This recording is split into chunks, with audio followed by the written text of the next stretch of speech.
Yeah, there's a couple people who I know are generally here. I don't see in the room yet.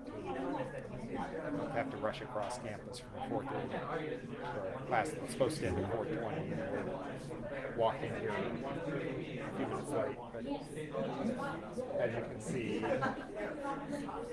have to walk right down, but don't worry about it. Stand by in a few seconds.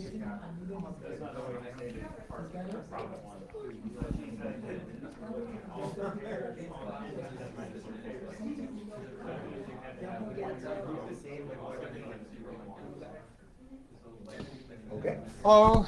Today I'm pleased to welcome Dr. Kent Siemens to give the CERIAS Security Seminar for March 23rd. Dr. Siemens is a professor at Brigham Young University, where he directs the Internet Security Research Lab.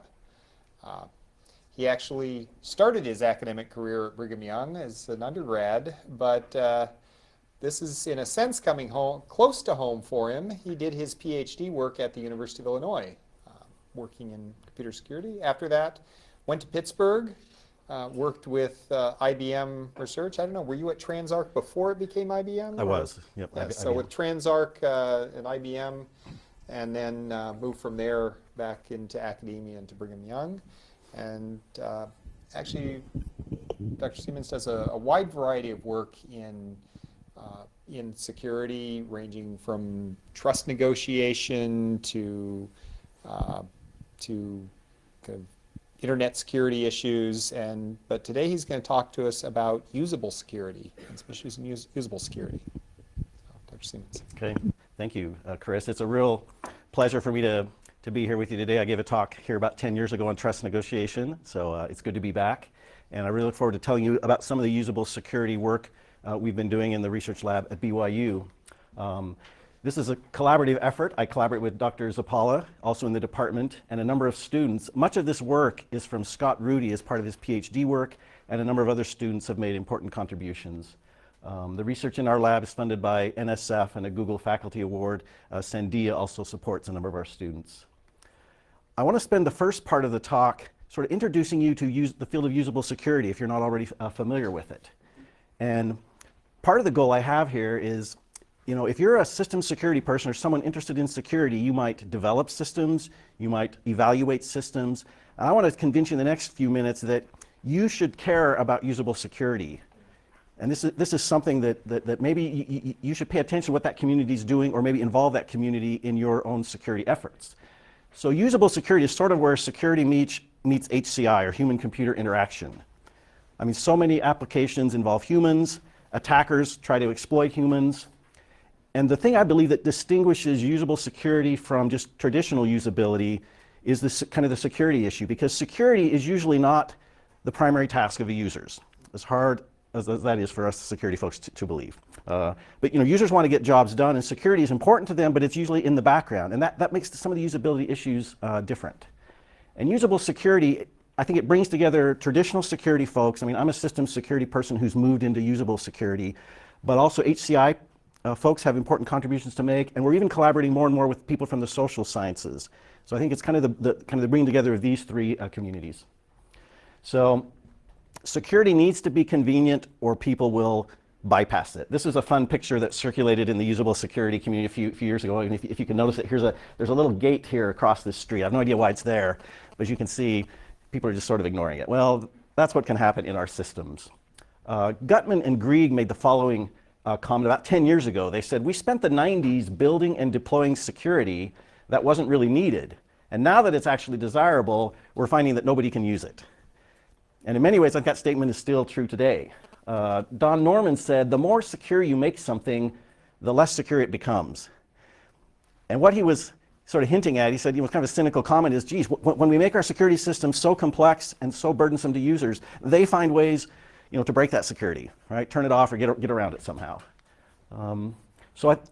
There seems to be a trade-off between usability and security, and we don't really know that relationship. So I want this graph more to raise the question for you, not to imply that this line is exactly that trade-off. I mean, we sort of don't know. We see instances where it seems like when you make something really, really secure, you sacrifice usability. And sometimes it seems like if we get rid of security, we make something highly usable. But I think we're still trying to figure out this relationship. Now, I do secure email work, and you may be familiar with PGP. Is kind of maybe a tool that's been around for a while. And security folks with public key encryption, we think of that as being a really secure system. And there's user studies that demonstrate it's not very usable to average users. So maybe it should sit here on this diagram. But if users use it and they don't know how to use it and they make mistakes, then we might sort of make the argument that really PGP offers no security. Okay, and in fact, you may be in worse shape if you actually start using it and think you can send a secure message and you do it incorrectly. And maybe ideally is, can we construct a system so that it could be both usable and secure? I think that's kind of the grand challenge. So this is the kind of things we've been thinking about. So why should you care? Well, because as security experts, we can design systems that aren't usable.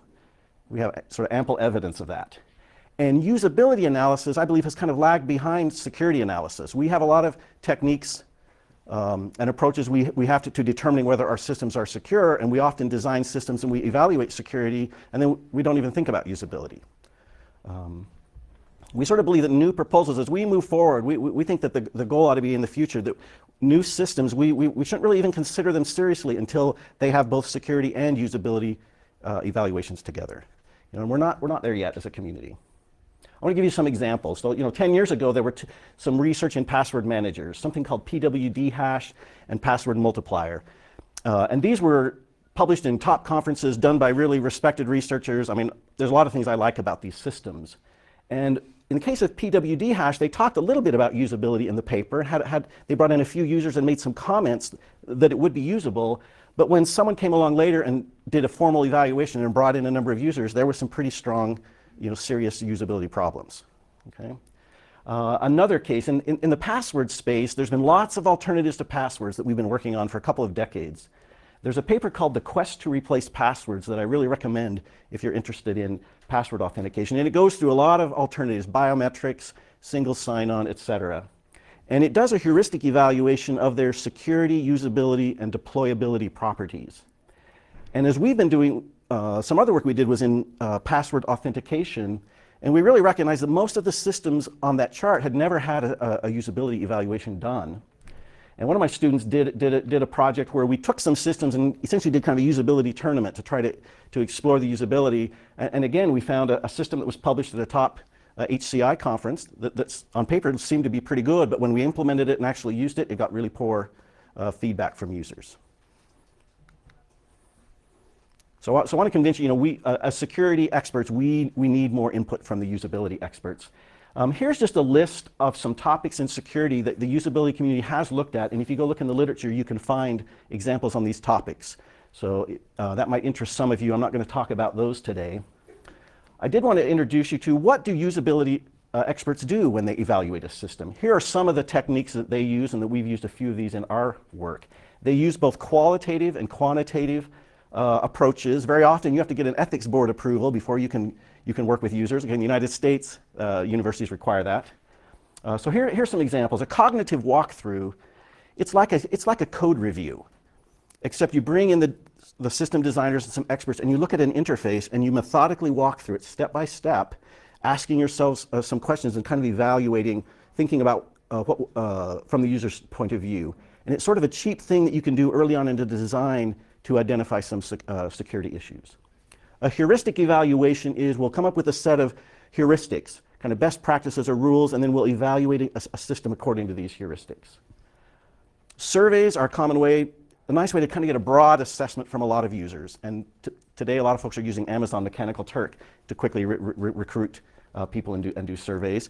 You can do interviews, which is maybe you work with a small set of people and you sit down with them and do an in-depth interview and let the users talk. You can kind of maybe dive deep on a topic. And grounded theory is an approach that comes from the social scientists, which is instead of identifying a hypothesis and then going and testing that hypothesis, we sort of try to come in without a preconceived notion, and we talk to users and we code the data and we try to let the data sort of produce the theory. It's kind of the thinking. So it's kind of backwards maybe from how maybe traditional scientists think. So there are folks doing these kinds of studies. And then the last one, which I'll talk about some of our own today, is laboratory user studies. You bring users into the laboratory and you put them in front of systems and you watch them use it. And I'd say much of usable security, these lab studies are often kind of ad hoc. But we have been trying, and others have been trying to use some standard metrics. And there's something called system usability scale that we've been using in our laboratory studies to try to get some quantitative results that you can do comparisons across systems. And I'm going to refer to these SUS scores in my talk. So let me show you briefly what this system usability scale is. It's an approach where you evaluate a system, and the end result is you come up with a number that's your SUS score between 0 and 100. And it's based on the answers. When the users are done with the system, we ask them 10 questions, kind of a Likert scale questions, and we sort of average these out and you get a SUS score. And this chart here shows SUS scores along the bottom. And sort of the chart to kind of tell you an idea, what does it mean to have a SUS score of, say, 70 or 80? This chart is based on, there were thousands of user studies done with SUS, and an average system gets about a 68. So 68 is about kind of average. If you're getting an 80, you're in the top 15% of systems, and that's quite a good score. They say, the claim is if you get a score of 90, your system's almost viral. It's so easy to use and it'll really take off. So I'll come back to this chart later in the presentation. Here's the 10 SUS questions. I'm not going to read them all to you, but what they are the odd-numbered questions are positive statements about the system, such as number 3, I thought the system was easy to use. And the even questions are negative statements. Let's look at number 8. I found the system very cumbersome to use. So users respond to these questions kind of in a strongly disagree to a strongly agree scale. And some folks put a lot of effort to come up with questions that have been shown to be very discriminating in terms of helping to evaluate a system. And we have found, interestingly enough, when we repeat experiments, we get pretty consistent SUS scores, has been our experience. Yes? What's the metrics you guys are using for SUS? Is there like a particular metrics you're using? Yeah, if you go to the original paper from Brooke, it'll describe it, but essentially he has an approach where you sum up the numbers. You have to sort of normalize the negative responses. So we sort of normalize the data, and then we take the average. No, what I mean is, are you looking at more efficiency usage, learnability, memorability? Oh, what?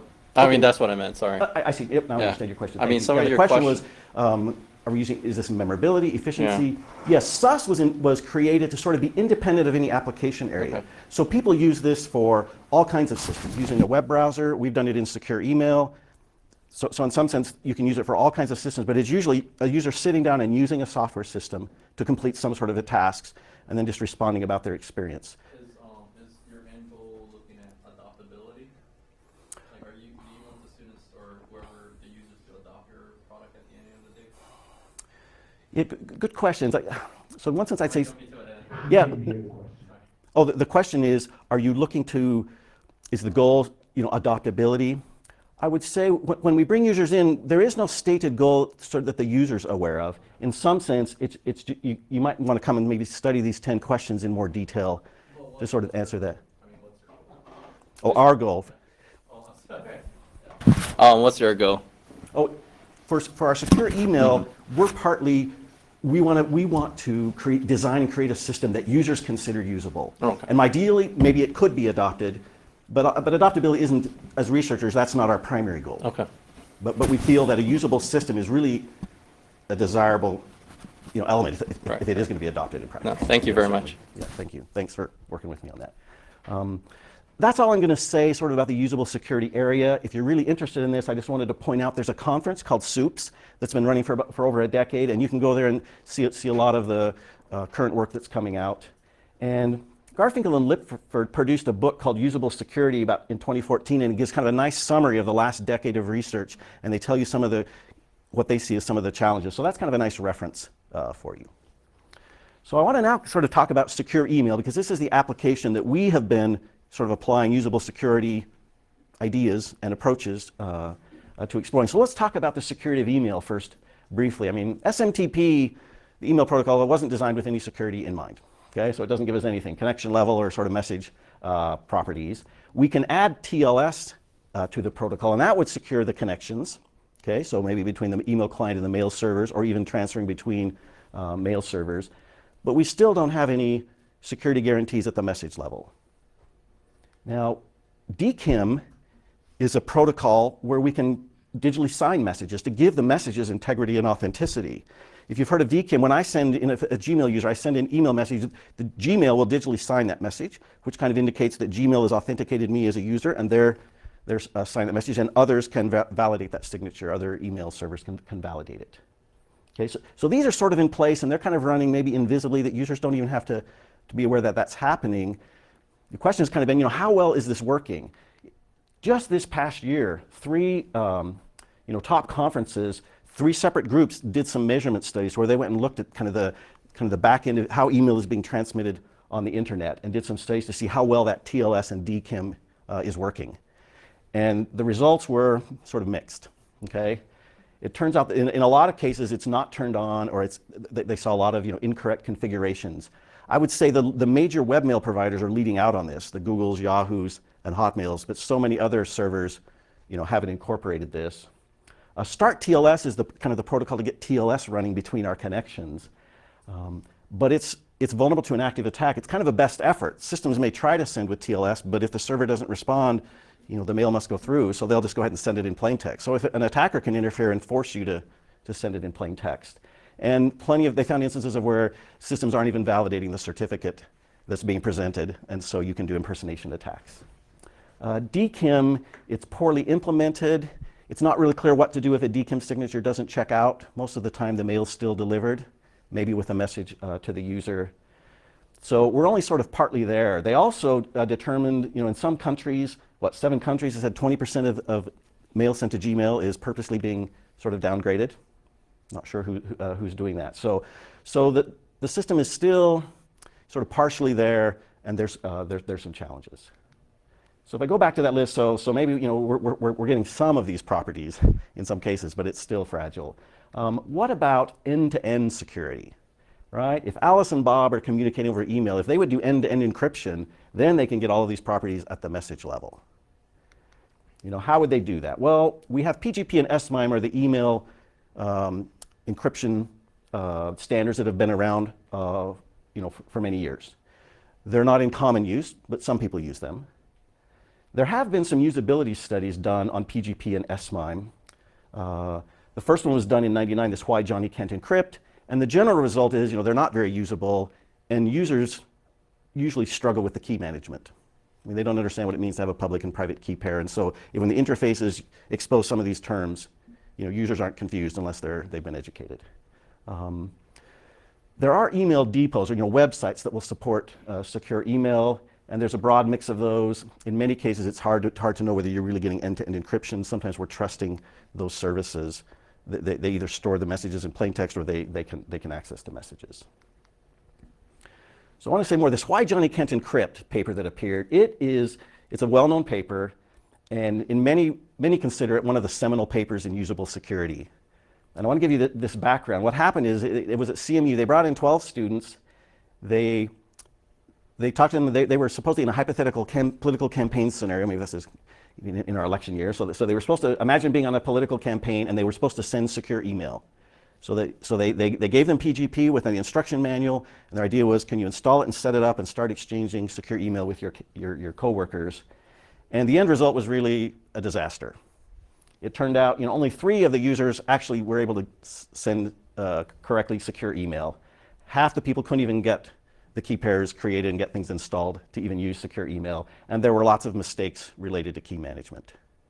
And this paper was really prominent. It was really a wake-up call to the security community to sort of realize, hey, we've designed this public key cryptography, which makes complete sense to us, but users struggle with the current systems. And since that time, there hasn't been much progress made. We started doing secure email work, and it seemed like people weren't paying attention to it. My own sense is once the Snowden incident happened, and sort of talk about government surveillance, this has kind of stirred up folks, researchers, and users to kind of think more about securing our messages. So that's sort of an opportunity that has come along. And in fact, the EFF, the Electronic Frontier Foundation, they have a scorecard where they list a bunch of secure messaging tools, instant messaging, and some secure email tools. And they have a scorecard to help users try to understand how, and they say, how secure are the tools that we're using? And the interesting thing is there's nothing there about the usability of these tools. And some of us in the community, have been talking about that, kind of this fact. So I want to talk to you now about what we've been doing to sort of address this problem of usable, secure email. And here's the approach we've taken. Given these prior studies that showed that PGP was difficult to use, we wanted to, could we create a tool that had an interface that users could use to correctly send messages, maybe if they at least had an understanding of who could read their messages, and they could avoid making mistakes, primarily giving away their keys or sending plain text when they were supposed to do encrypted mail. And we focused on webmail. It's a prominent form of email. People hadn't really focused on that in the past. It was easy to develop prototypes sort of in the browser. And our idea was maybe we could learn something from that experience, some principles that we could apply more broadly. And a big decision we made early on was we decided on automatic key management. Because of the experiences others have had with PGP, we wanted to start with something simpler.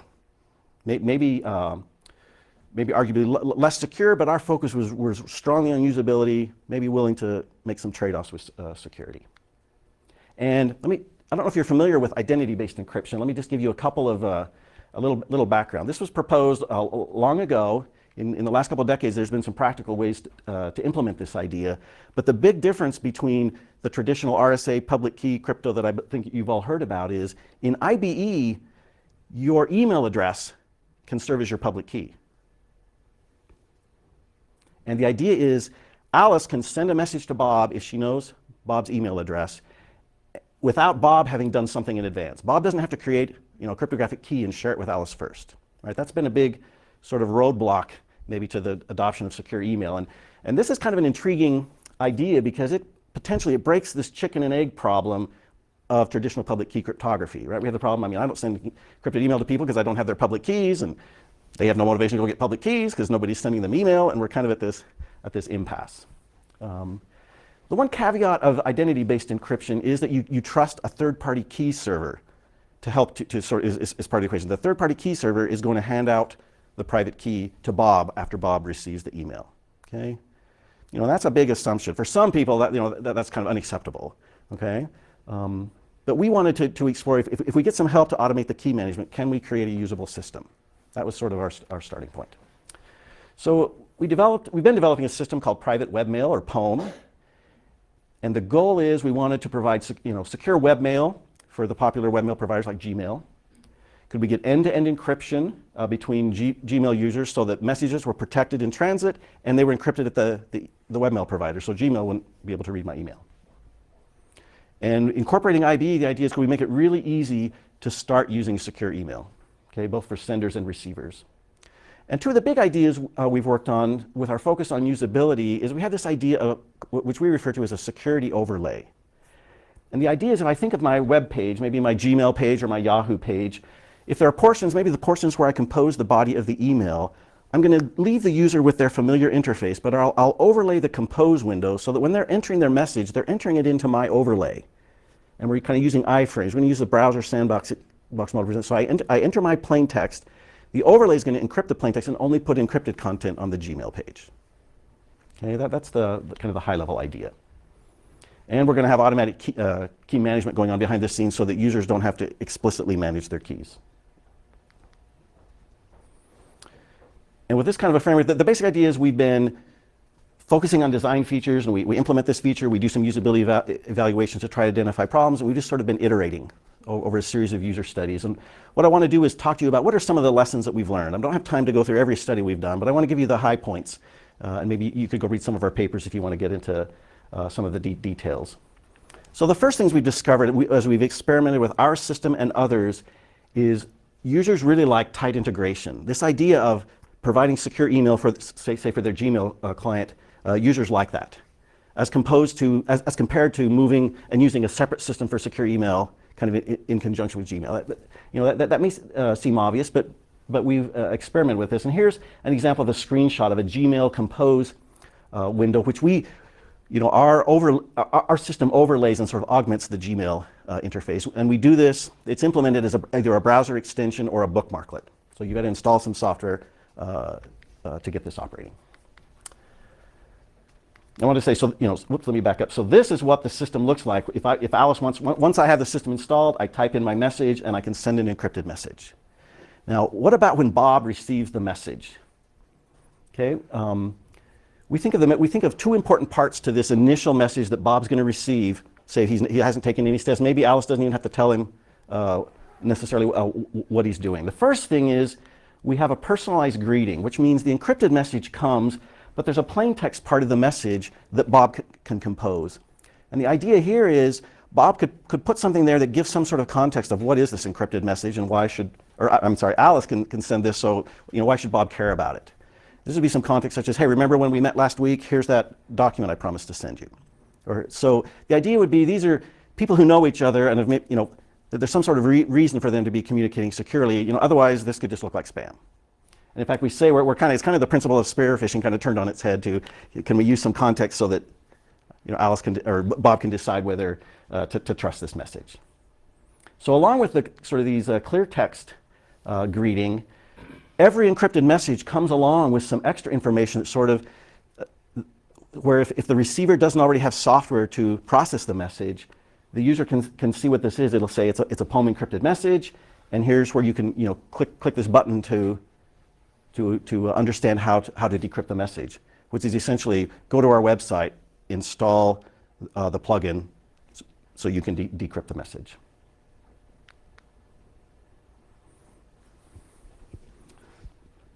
Another lesson we learned, so I'll summarize that by just saying we include some elements to make it really easy for Alice and Bob to start using, the initial sort of bootstrap into the system is easy.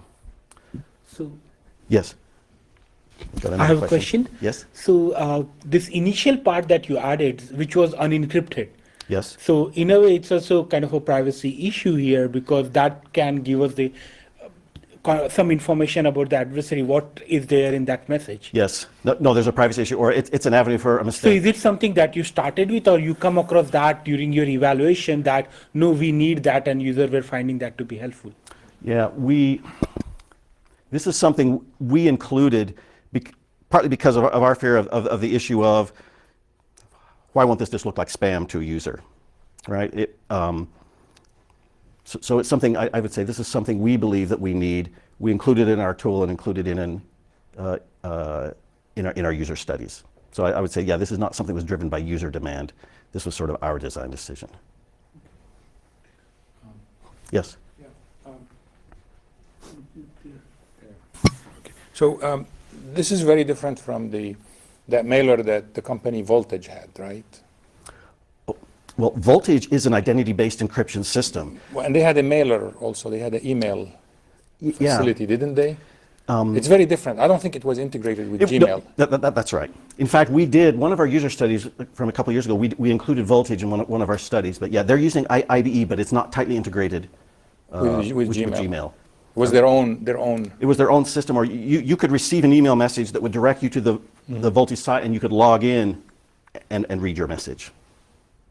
Okay, but it was using identity-based kind of encryption. This idea that you could send messages without having to set up public keys in advance. Yes, thank you. Yeah. Now that we are there, I thought I'll still ask the second question I had. Yes. Is that, I mean, I have multiple devices, but I'm still using the same email address. Yes. So I was just a bit concerned about that. Reading my emails on my phone, I should be able to read my email also not only on my computer but also on my phone. Yes. So basically that means you have to provide the same private key to both devices. Yes.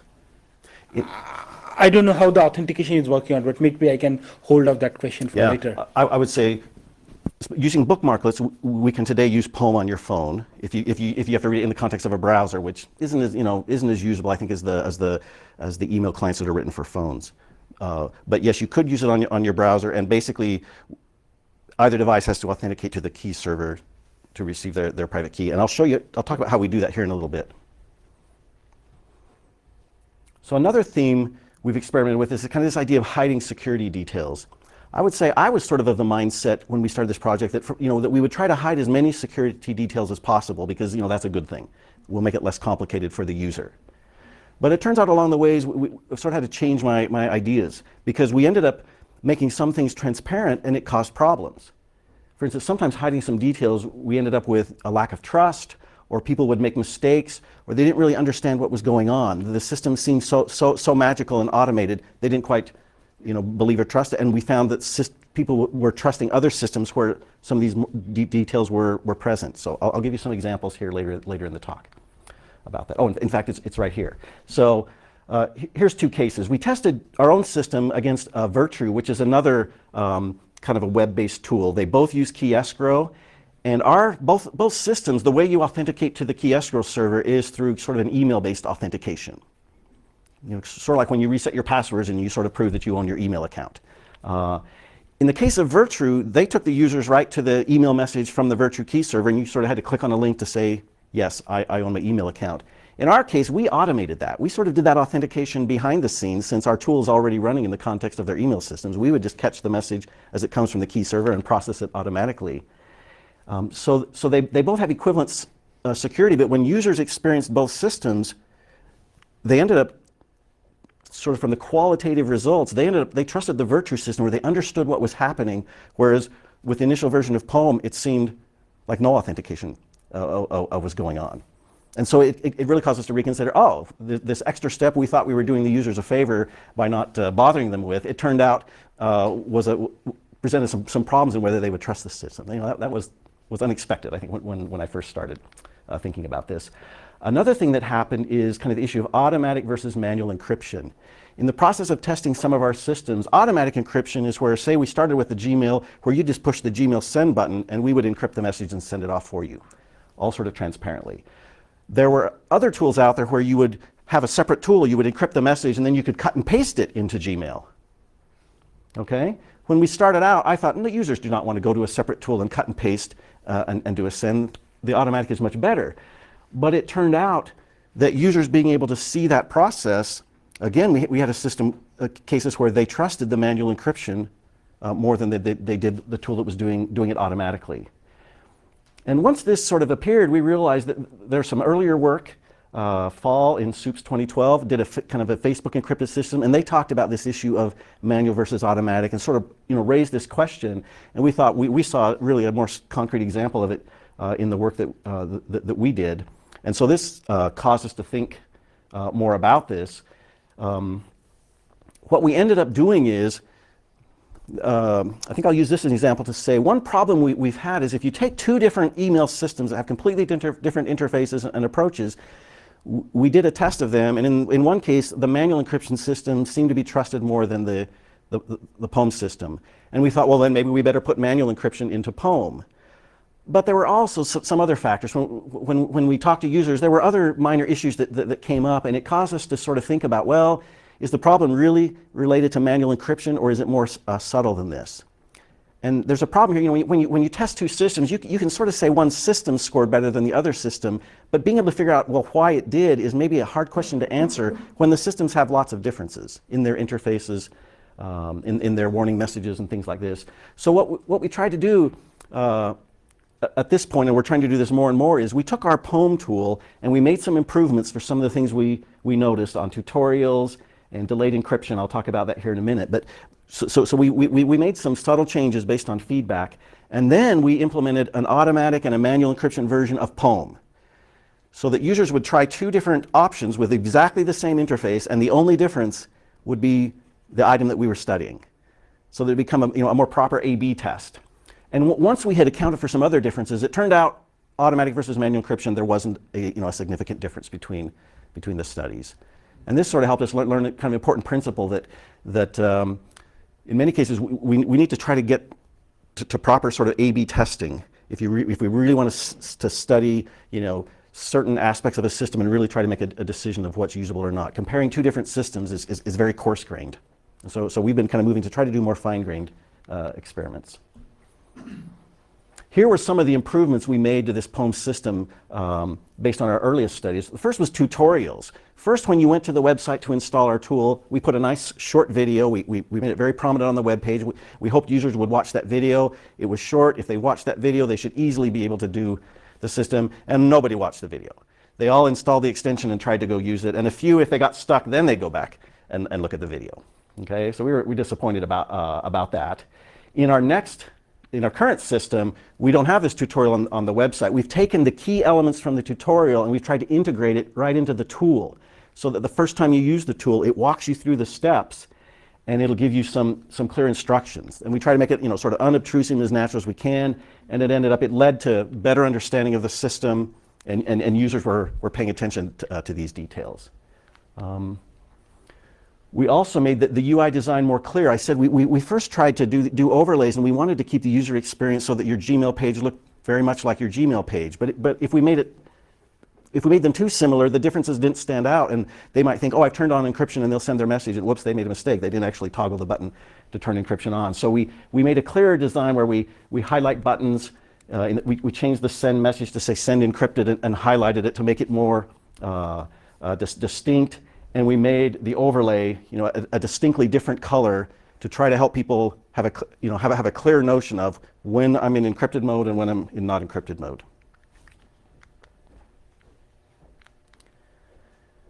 And the last thing we did, I mentioned when originally we did automatic encryption, to the users it happens so fast, they don't believe that encryption happens fast. They think encryption must require a lot of work. And so they weren't even sure, did the system actually encrypt my message? So we put a delay in the system. When we go to send a message, we pop up a window and we make it stay there for about a second and say that we're encrypting. And in fact, we say who we're encrypting it for to help drive home the point that this is being encrypted for a particular user. Because some users, the system worked, some users thought, well, anyone who installs the tool can read this message, right? Because because all the encrypted details were hidden. And so just putting this message there made a difference. In our subsequent studies, this issue's never come up like it did in original studies. So that was something that surprised us. What I want to do now is sort of summarize, now that I've told you some of the high-level details, I want to just summarize sort of 3 of the studies we've done, and I'm going to really focus on the most recent one because there's some interesting things we've been doing lately. And in the studies we've done, a number of studies, we've evaluated our own research prototypes and we've compared it against some other systems that are out there, some commercial and research systems. And we've gotten some quantitative measures using that system usability scale, and we count mistakes that people make. And we get qualitative measures by asking free response survey questions and interviewing the participants after they're done with the study. In our first studies, where we took our poem that was tightly integrated with Gmail, and we took Voltage, okay, the IB tool you were mentioning, which is more of a mail depot tool, and some standalone tools, and we did a number of studies with these systems. And the idea was users would come in and be given some tasks, a scenario, and they were exchanging email with us. We were sort of acting as the study coordinator. And these initial results is where we really learned that people like integrated systems. At first we thought that manual encryption was maybe preferable to automated encryption. That's what motivated our study.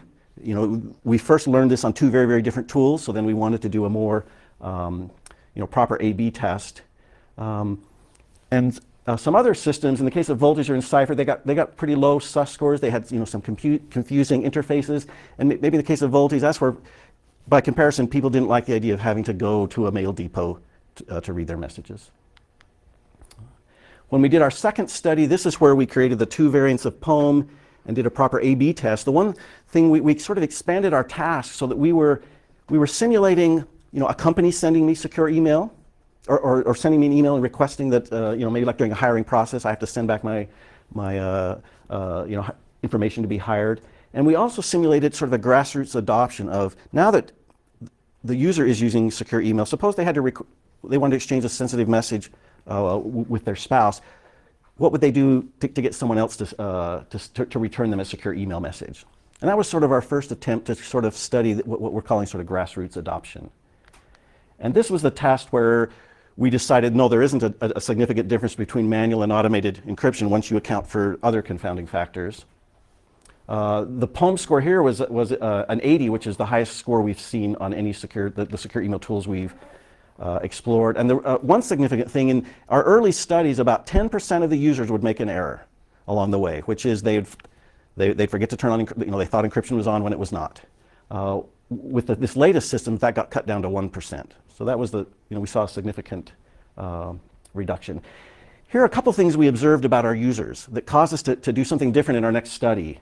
And first, users they were sort of impatient during the study. If they'd send off a message and we'd say, wait, sort of wait for the coordinator to do something, they'd sit there on that inbox in Gmail just kind of clicking it, or, we consider that they looked sort of agitated. And this grassroots adoption process, that the feedback was it didn't seem very realistic to them.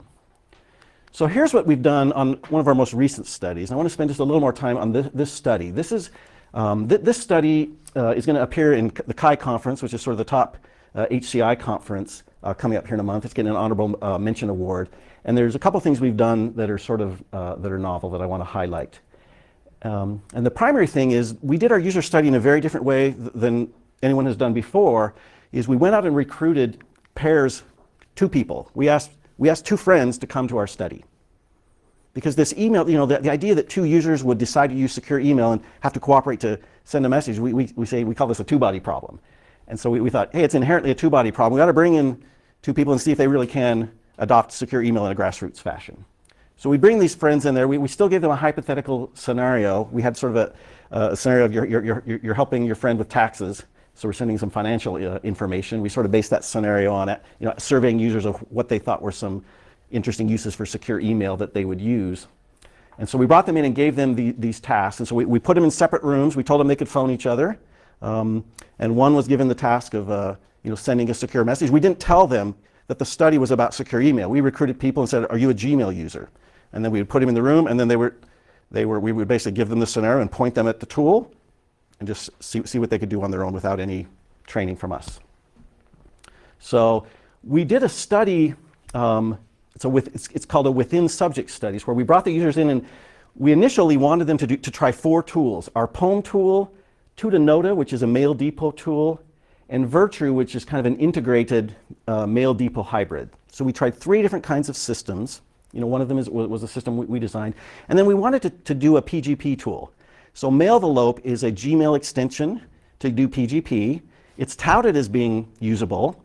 And we were sort of curious, have we made any progress on why Johnny can't encrypt? So we originally were going to have people try all 4 tools, and we did a pilot study. We brought a few people in to try Mailvelope, and it looked like not very promising. And we thought there's not enough time for people to do all 4. So we took Mailvelope off to the side and did sort of our own study with it. We were sort of anticipating the results wouldn't be promising. So we bring these participants in. We called them Johnny and Jane now, kind of following our why Johnny can't encrypt. And the first participant is asking Jane for help with taxes. Johnny's told to encrypt his message, and Jane just learns about it by getting the message and with the instructions that come along with the message. So we brought in 25 pairs of participants, or 50 total people, to test these 3 tools. And then we brought in 10 pairs to try this PGP tool as a separate study. So here's our POEM system I've mentioned before that's got automatic encryption and is an extension, kind of tightly integrated with Gmail. Tutanota is an email depot, which means there's sort of a website is acting as the email server, and it will allow PGP. And if you don't already have PGP keys, it allows you to create a password to encrypt your message with a password. And the idea is you're going to share that with whoever's receiving the email. And this is a commercial system. And Virtru is another system that's tightly integrated with Gmail that has a kind of a custom key escrow scheme. And so if the recipient installs Virtru, it'll use the key escrow. And if the recipient maybe isn't using browser for their email, they can log into a depot and read the message. So they sort of have the choice. And to summarize the results, I encourage you to read the paper if you'd like to read all the details and the user feedback. But POEM was the favorite system. More people selected that as they like this tightly integrated approach. But both Virtru and POEM, the 2 tightly integrated systems, had very similar, almost equivalent SUS scores. And the interesting thing, there were no mistakes in all the tasks that they did. This Tutanota, this depot system, again, we're seeing a consistent feedback that users dislike this. The interesting one was Mailvelope. I mentioned this PGP tool. We studied that off to the side. Kind of like before, we brought in these 10 participants. Only one of the pair was able to exchange secure email within 45 minutes. And the one that did, one of the users said they had used PGP before, so I think they had an idea of what public key crypto. It still took them nearly 45 minutes to accomplish the tasks. And the one fun comment in the surveys and the people's comments afterwards, one of the users, after struggling with Mail Envelope for a long time, their comment was, imagine the stupidest software you would ever use, and that was what I was doing. So we still haven't progressed, kind of since the Why Johnny Can't Encrypt. So we really, one thing we learned, we like this two-person approach to studying email. And the one is, we thought people kind of behave naturally. I mentioned before, people seem to be sort of agitated and impatient when we had them with the study. Here it was, since they knew their friend was doing something, people were pretty relaxed. They went off and we told them they could sync computer. They went off and read Facebook for a while, or they just sort of did some internet tasks, and they seemed to be patient. And also the interesting thing, before, if there was a problem in the study, sometimes in our study, maybe our setup was wrong, and the coordinator's email, the mistake was with something the coordinator did. Well, usually they sort of assumed, I'm in a study, it should all work perfectly. If there's a problem, I'm the source of the problem. But people here, when mistakes happen, they were, oh, well, maybe my partner made a mistake. They were a little more open to what might have caused this issue. And when afterwards we explained to them how we had done prior studies and what did they feel, how did they feel coming into this two-person study? They didn't participate in a prior study, but they made comments like, well, I didn't really feel like I was as under the microscope. I was working with my friend, and someone said, it's kind of like, hey, we're on the same page. Neither of us know what we're doing. So that was kind of some interesting feedback. It's kind of qualitative feedback, but we're really interested in continuing doing some more studies sort of with this approach. We've done a number of studies. Here's just the number, the tools that we've used and their sus scores. And in general, I mean, the scores in the 70s or 80s are respectable scores. The depot systems definitely don't score well. Mail envelopes still kind of off the chart. Very, very low for the moment. So this integrated system, we've done an iterative design, and we've learned some things. We're able to get, we've got kind of a high quantitative score for POEM in the laboratory. And the other thing that's been interesting is the users using that system, they've been telling us, can I download this tool and use it? In the last study, we had one question where we asked them, do you think your friends and family could use this tool? And many people answered positively, yeah, I think my, so they were encouraged from their initial lab experience. I want to tell you, so from where we're at, here's some interesting directions that we plan on taking this work. I mean, by using automatic key management, we've got a system that we believe has done respectable in the lab. Laboratory settings are still, I think, limited because we bring people in and it's sort of a short duration, kind of a one-time exposure. We'd now like to deploy this tool and get some long-term studies where we give this tool to users and let them use it over an extended period of time. It'd be interesting to see if, on their own, will they use it for their daily tasks? And if they use it over the long haul, is there anything about the system that will become unpleasant to them, right? Or cause them to stop using it, right? Will the tutorials become a nuisance, right? Do they need an expert mode, as an example?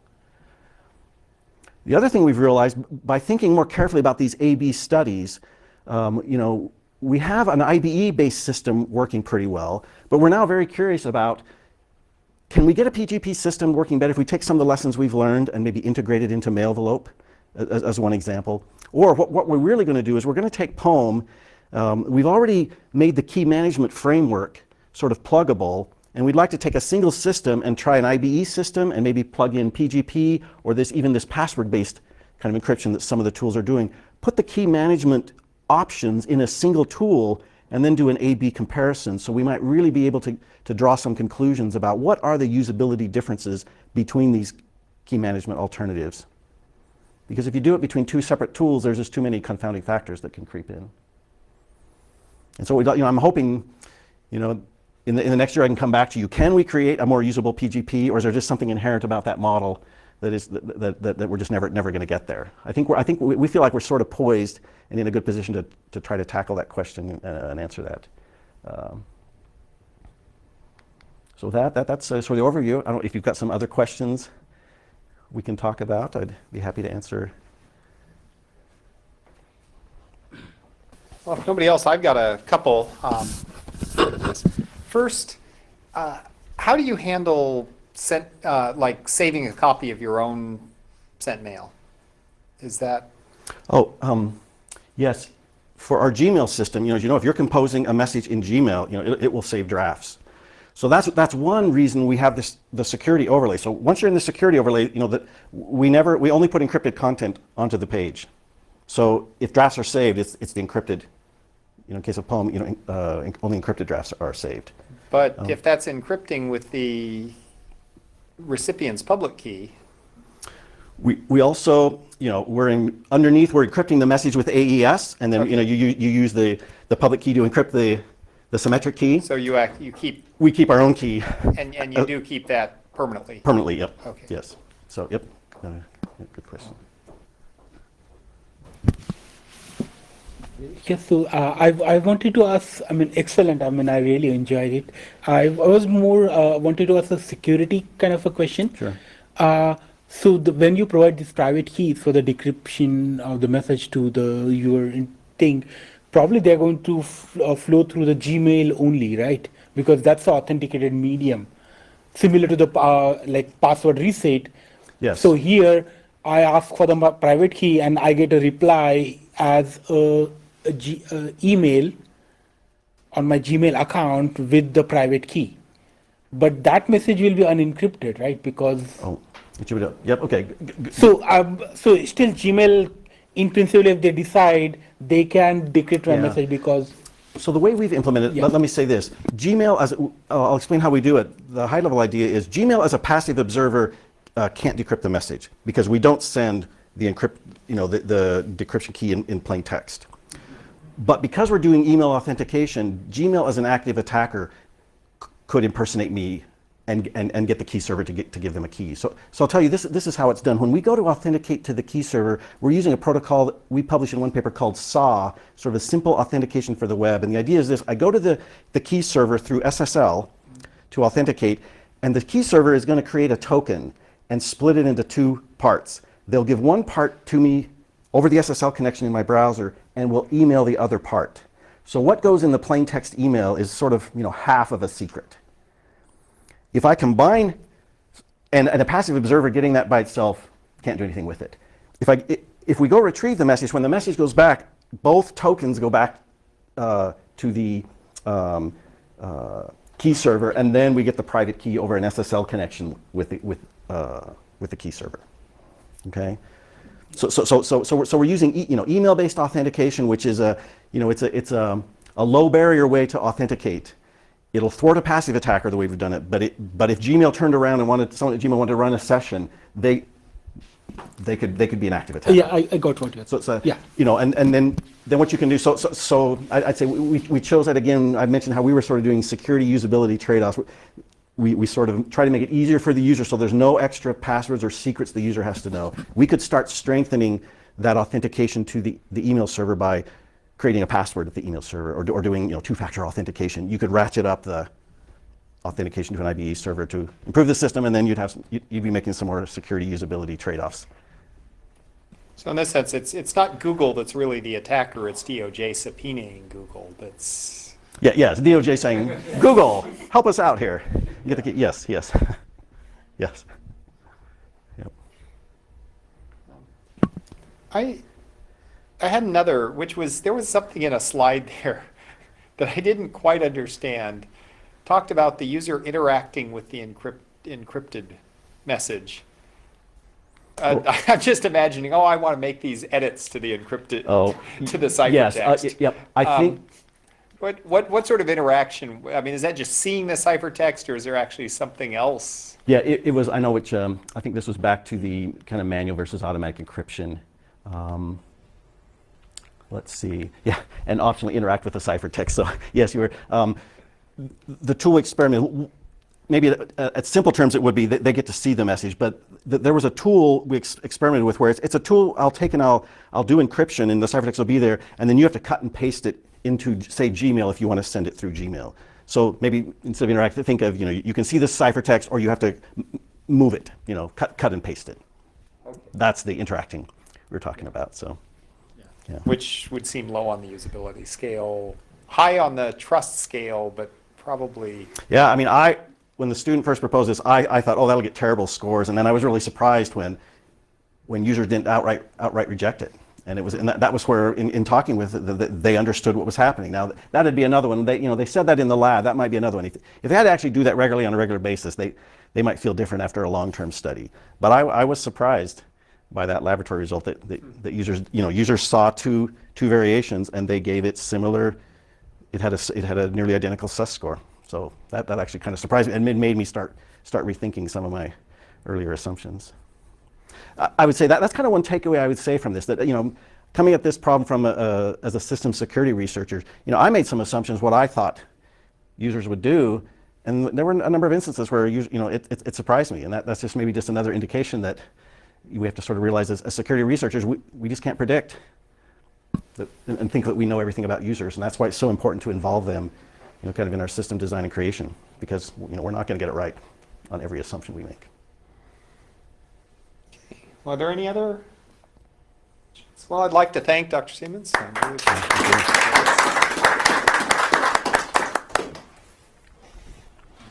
and watch.